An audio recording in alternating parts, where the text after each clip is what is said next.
চিকেনটা একটু আলাদা পদ্ধতিতে বানাবো। প্রথমে চিকেনটা আমি খুব ভালো করে ধুয়ে পরিষ্কার করে নিয়েছি, দেখুন, দিয়ে জল ঝরাতে দিয়েছি ঝাড়িতে। এখানে আলুটা একটু নুন আর হলুদ দিয়ে ভেজে নিচ্ছি লাল লাল করে। আলুটা ভাজা হয়ে গেলে এবার ওই তেলের মধ্যে ধুয়ে রাখা চিকেনগুলো দিয়ে দিচ্ছি। এবার ধুয়ে রাখা চিকেনগুলো খুব ভালো করে তেলের মধ্যে আমি ভেজে নেব। খুব ভালো করে ভাজতে হবে। চিকেনটা একটু ভাজা ভাজা হলে দেখুন ঝাড়িতে আমি নামিয়ে নিয়েছি, আর চিকেনের যে স্যুপটা বেরিয়েছে সেইটা নিচে আছে। এবার কড়ার মধ্যে সর্ষের তেল দিয়ে পেঁয়াজটা দিয়ে দিলাম।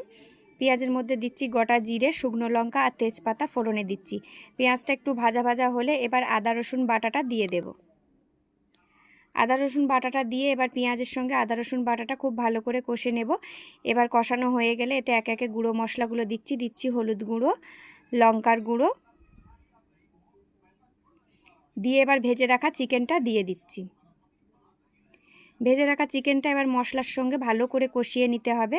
খুব ভালো করে কিন্তু কষাবো আমি।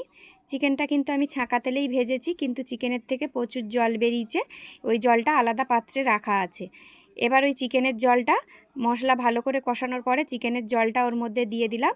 আর দিলাম 10-12টা চেরা কাঁচা লঙ্কা। আর দিচ্ছি জিরে গুঁড়ো 2 চামচ, ধনে গুঁড়ো 2 চামচ। এবার এই চিকেনটাকে খুব ভালো করে কষতে হবে। চিকেনের যে স্যুপটা এর মধ্যে দিয়েছি, ওই স্যুপটা পুরো একদম চিকেনের সঙ্গে ভালো করে কষে একদম মশলা দিয়ে তেল বার করতে হবে। যতক্ষণ না তেল ছাড়বে ততক্ষণ ধরে আমি চিকেনটা কষাতে থাকবো। এবার ভেজে রাখা আলুগুলো এর মধ্যে দিয়ে দিলাম। আলু দিয়ে খুব ভালো করে মশলার সঙ্গে চিকেন কষাতে হবে।